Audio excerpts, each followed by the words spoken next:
Good morning, lovies. See? Don't they still look gray? Yeah. Like after the colors sat, they just grayed the fuck up. Whatever. Happy Tuesday. Hey, hey, hey. What up, what up? Oh, shit.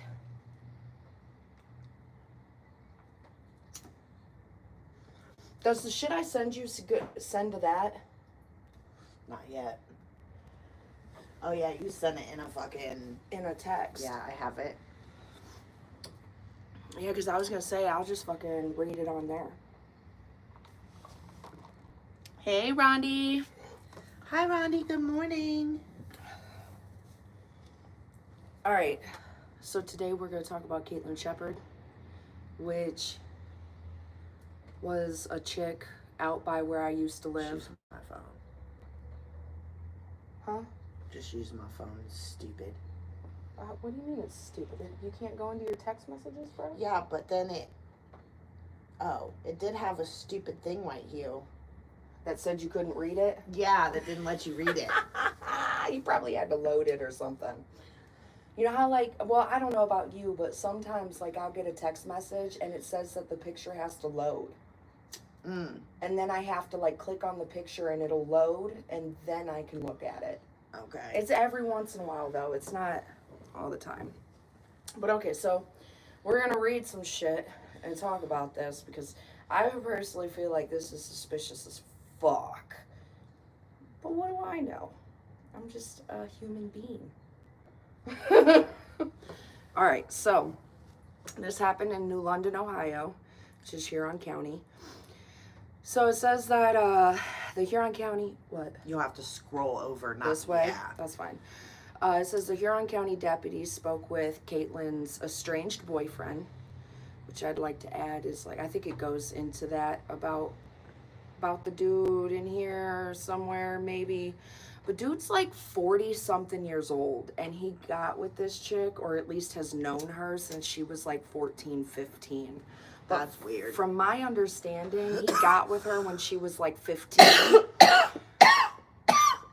She ended up breaking it off with him after like a couple of years.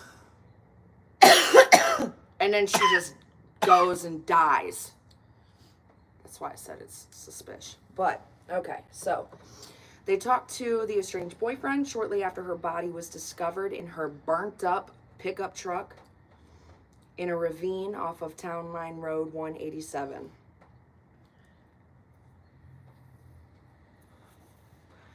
It says that Edward, which was the boyfriend, I'll let you handle that, Rondi. What? Somebody telling us to stop smoking. I mean, it's kind of a cannabis show. I mean, yeah, it's coffee, cannabis, and chaos. If you don't want to watch us smoke, then scroll on, bro. But no, so it says Edward advised me of a time where Katelynn had tried to drive her vehicle and ended up in a ditch across the street due to not having any steering or brakes. Thanks, Moonani. She told us to smoke on. That's right. It says Edward advised that there were mechanical issues with the truck, including power steering, transmission, and brakes. It says, well, Osborne told the deputy matches what Katelynn had happened to Katelynn earlier that day, which deputies did not discover until about 90 minutes after they talked to Osborne. It says the last known contact Katelynn is believed to text sent from her phone at 1:30 a.m. July 9th, 2018. Her body was found in the passenger seat of her Ford F-150 pickup at about 4 p.m. after a passing motorist saw the truck off the road. There were no known witnesses to the crash. The vehicle had crashed into a ravine just a short distance from Osborne's home. Nick Gurr. Shout out, Nick. She asked if we could shout him out. He's a big cannabis guy. Absolutely. Oh, hey, Nick. Woo! So crashed in the ravine or just a short distance from her estranged boyfriend's home. Okay. And burned up. The crash report from the Ohio State Highway Patrol does not cite any mechanical problems as a cause of the crash, as Osborne suggested. Okay. Patrol investigators also could not determine how the vehicle became engulfed in flames. Garcia, I do have bad lungs. Yeah. I mean, it happens. But guess what? People can have bad lungs without smoking. So Right. I've seen people that get lung cancer and never smoked a day in their life.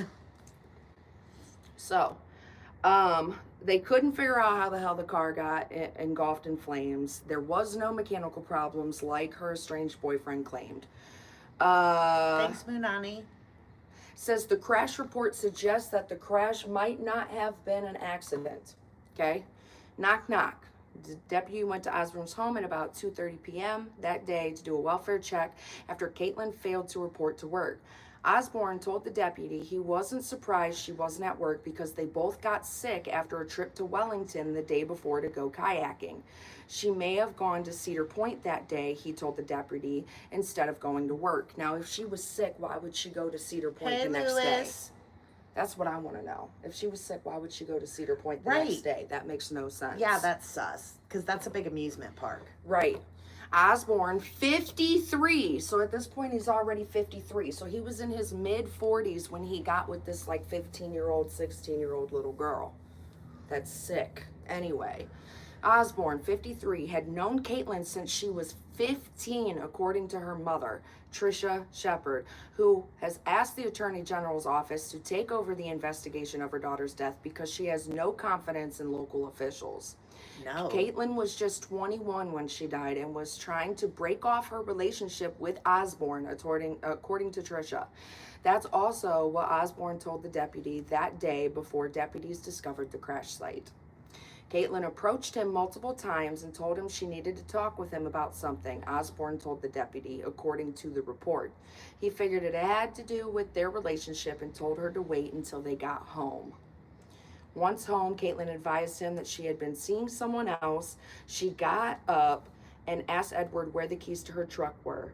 Before he could answer, she slammed the door and started the truck, deputy's report states. Edward advised once he walked outside, he could hear her truck going southbound from his residence. So basically, she tells him, I'm done. I've found someone else. I don't want to be with you anymore. Munani, we're from Ohio. Yep, Ohio. And this is an Ohio case. It's from New London, Ohio. It says, where the fuck am I? Right, Rondi? The crash site is just a few hundred feet up the road southbound from Osborne's home. There's no indication in the deputy's report that the deputies saw access inside the home. Advocate for Katelynn. It says Tricia said she went to the Huron County Sheriff's Office when Katelynn first started seeing Osborne, but was told there was nothing they could do to help her.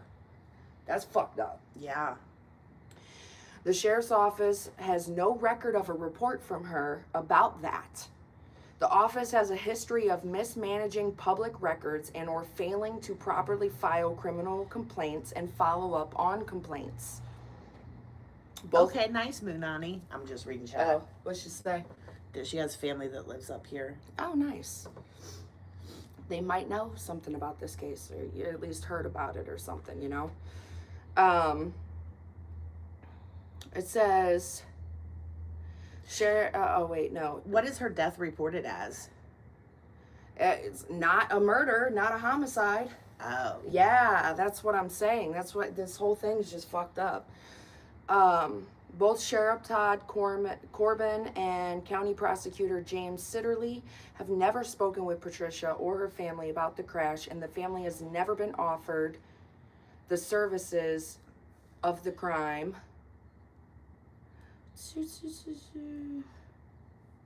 It says Tracy Thom, a local businesswoman who sometimes helps crime victims, recently agreed to advocate for Tricia after friends of Katelynn spoke to her about the case. Officials have not talked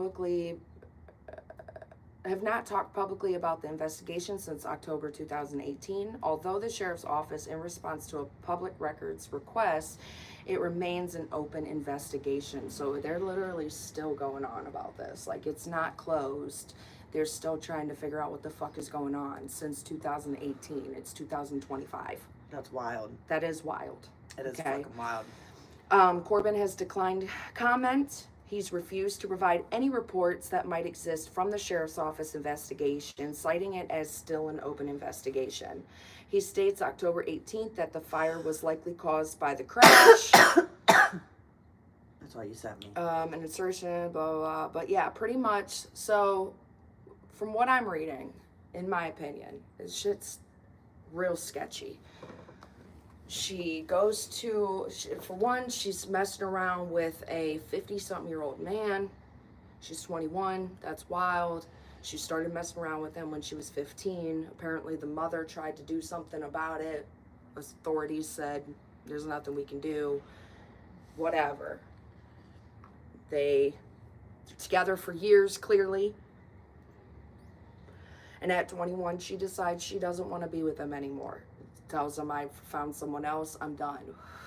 Supposedly. And then she ends up in a car accident dead. Right down the road from his passenger seat.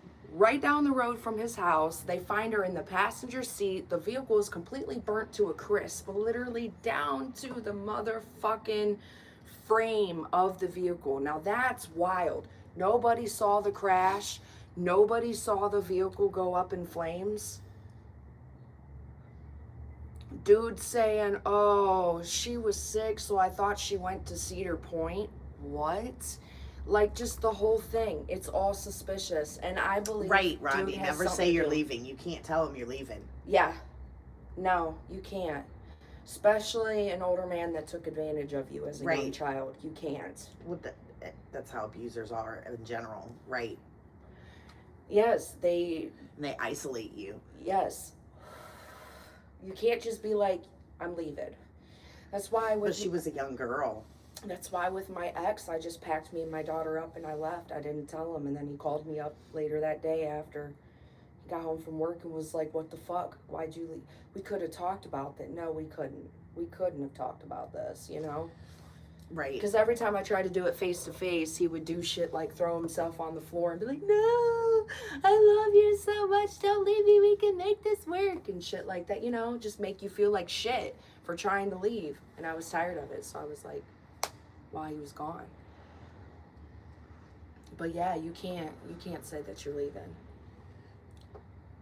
On my birthday, and had to pack and hide myself. Yeah. Oh, wow. Literally. You do. You got to pack secretly. I'm glad you're doing better, Munani. Yeah. That's awesome that you got away. Got away, yeah. Because it takes a lot of balls, a lot of courage. Right. A lot of people are like, oh, they were beating you. They were treating you like shit. Why couldn't you just leave? Don't always work that way. Yeah, that's not. Don't always work that way. I bet. But yeah, so I bet your heart was beating out of your chest. I don't know how you guys feel about this case, if you think it's also sus, but I personally do. I'm going to look into it a little more just to see what else is. But that was like the most informative link that I had found at the time, like, you know, so I was like, let me screenshot this shit and at least read this to you guys because, yeah. Passenger seat, shit's burn up. Yes, that's what they do, Munani. They isolate you where you have no friends, no family. Yeah. No, for real. They take away your family too. It got to a point where like I couldn't even go around people. Like my friends, my family. I lost so many friends. Which, I mean, granted, I feel like things happen for a reason. I realized a lot of the friends that I lost during that time weren't really your friends. Yeah, they weren't my friends. Because the ones that were really my friends stayed, even through my absence. You know? Even through me being isolated and not being able to hang out with them and talk to them, they still stayed my friend. Right. So, and they were there for me. That's what she said. It happens for a reason. It does. A lot of people don't like hearing that. But I really do feel like everything happens for a reason. Whether it's fucked up or not, good and bad, things happen for a reason. Like, example, Lee had gotten Tabby and Gerald into Sandridge. Tabby and Gerald ended up meeting Larry. Larry found me on Facebook through Tabby and Gerald. Here you are. Like, yeah, here I am. You know what I'm saying? Like, things happen for Lee got them into that job and shortly after quit. Like, so it was meant to be for Lee to get them into that job. It was meant to be for them to stay at that job. It was, you know, for like, you to meet Larry. Right. Here you are, my fam. Right. Like, we got a kid together and everything now. Shit happens for a reason. And while I was with Lee, I would have never thought, like, no. That you'd have moved on with your life, Yeah. let alone have more children. Right. No, for real. I really thought I wasn't going to have more children. Shit. That motherfucker was always trying to get me to make more babies, and we didn't even have a place of our own. Like, what do you mean? No, I'm not making any more kids, you dumbass. And guess what? I would have left with 2 kids, too, or 3. I would have left with all my kids. We would have been sitting on laps in the car driving to Akron. I don't give a fuck. Like, point is, I'm just glad I left. Glad you left, too. What is it, Munani? Munani. Agreed, Rondi. That is true, too. Well, and because for the longest time, like, because my parents suck. Even my dad, like, I love him to death, but he kind of sucks, too. Like, he's more there for me than my mom is, but yeah, it's a whole thing. I could go on with that, too. I have great parents. Yeah, you're lucky. Your parents are still together and everything. Like, you're... Michelle, she said. Munani. Her name's Michelle. Okay. Nice to meet you, Michelle. All right, Michelle. I'm the same way, Rondi. I can be alone. I am a loner. I feel like, well, because my parents were shitty and stuff, and I don't know, I felt like for the longest time I tried to find love elsewhere, you know? Like, that's what my issue was. She said she don't have great parents at all. I have really good parents, but my dad's a drunk. But he's always been there. Like, I don't know how else to explain that. My dad may be a drunk, but he's always been a present drunk. He's been a present drunk my entire life. He's always been there. He's been there for me. He's been at all my things. He's not an abusive drunk either, you know? Like, he doesn't beat on anybody when he gets drunk. Right. He can get a little... his mouth... It sucks to deal with, a drunk. But I have great parents, and they've been together my whole life. Like 40 or 50 something years at this point? He's always been there. Are they hitting their 50-year mark together? They have to be. I'm 46 and my parents have been together since 3rd grade. Well, because I remember when they finally officially got married, it was their like 48th or 49th fucking... It was their 40-something anniversary. Yeah, so I want to say they're like fucking been together 50 or 51 years now at some point. Because that was like, what, a good 4 years ago. And a lot of people don't have that. Yeah, no. A lot of people don't have both parents in their house growing up, and I did. Well, and it sucks too, because there are some people that do still have both parents, but both parents suck. So, like, right. It don't matter that they have both parents. They you know. My parents are still alive. Right. Made you stronger, though. That's why I think everything happens for a reason, because it makes you the person you are today. Yes. 100%. But it also depends on the person, too, because there's people that let shit like that make them weaker. You know what I'm saying? Like, they fall apart instead of overcoming it. Right. Sucks. I know. We've been I tried to smoking get this it. fucker forever because it's a roach blunt. I was just about to ask. It's a fucking roach blunt. It's a roach blunt. Yeah. I know, because we're at what? Does it tell you on No, here? it don't tell me. It tells you. Oh, we got 4 people though. Hey, like it up, guys. 3 likes. We're at 19 minutes, so we're not super far in, but far enough, you know. Right. It was nice having people. Oh, so I got this too, by the way. Oh, I got a new plant today, guys. Oh yeah, she did. Can you reach it? Since you're up. Hold on. Let me just... I got a new plant today. Roxy gave her to me. It's a begonia. She's a little lopsided. Oh, and this is the begonia that it is. This is its original pot. Sweet. Yay, pretty plants. But ain't she pretty? She polka dotted, guys. I've always loved this begonia, and I wanted it for the longest fucking time. Now I'm struggling with it, so good luck, May.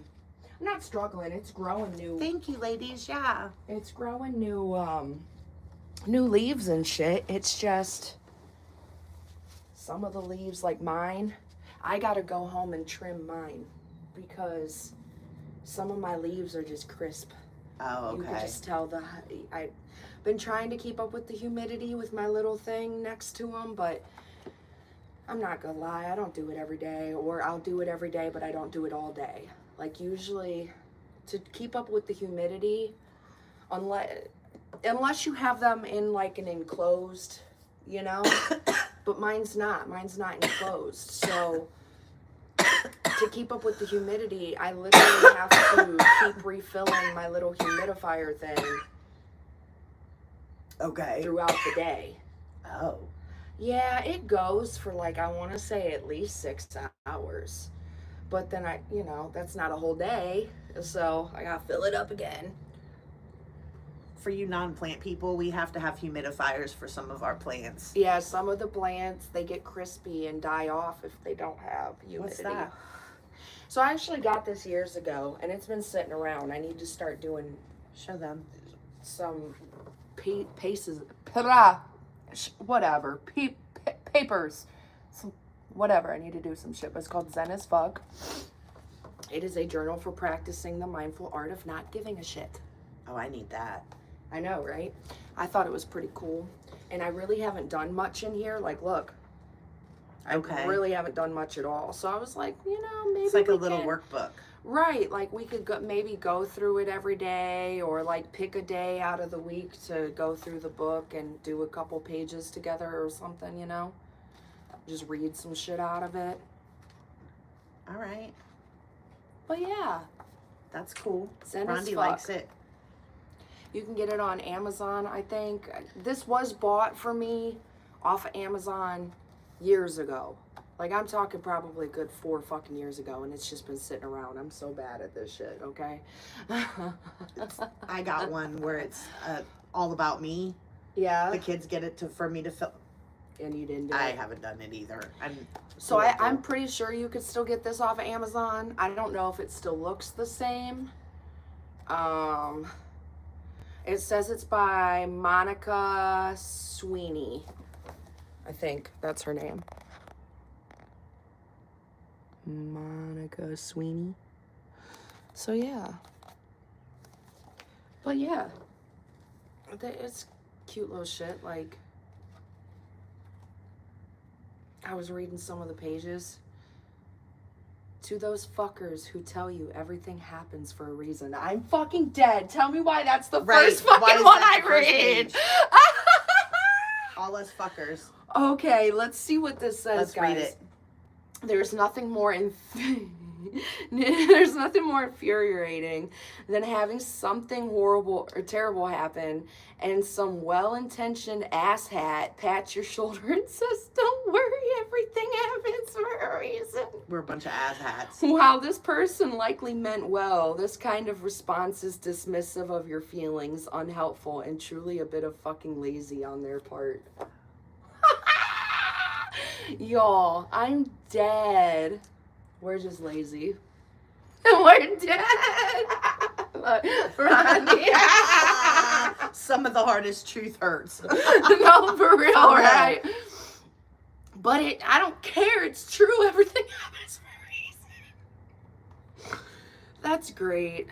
I'm dead. But yeah, so there's like, this is why we can't have nice things. That's how I feel about my kids. This is why they be fucking shit up, and I'll be like, really? This is why we can't have nice things. Tell the negative committee that meets inside your head to sit down and shut up.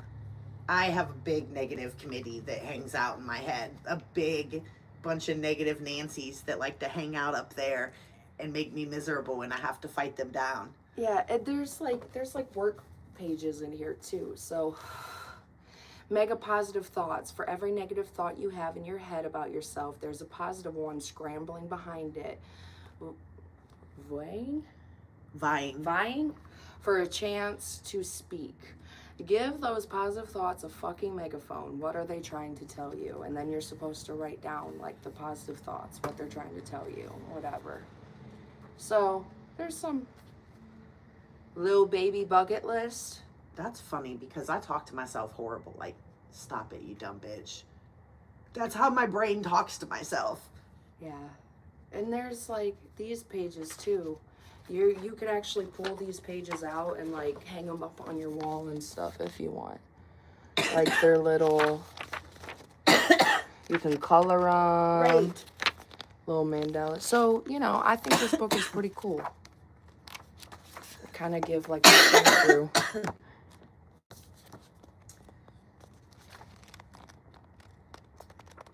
So you can see. So, yeah. And I'm just going to keep it over here. Maybe we'll go through it every day. Until finally we've read everything and whatever. But all right, guys. Yeah, we're still smoking on I know, this the bitch. same blunt. I know, it's usually... I know, and we're 26 minutes in, dude. On the same Still blunt. smoking the same fucking blunt. Rondi said, let's do it every day. All right, dude, I'm down. Do a little page in the workbook. Whoop, whoop. But all right, guys. Have a great Peace Tuesday. out. And all you fuckers that say stop smoking. No, I'm just kidding. Peace out.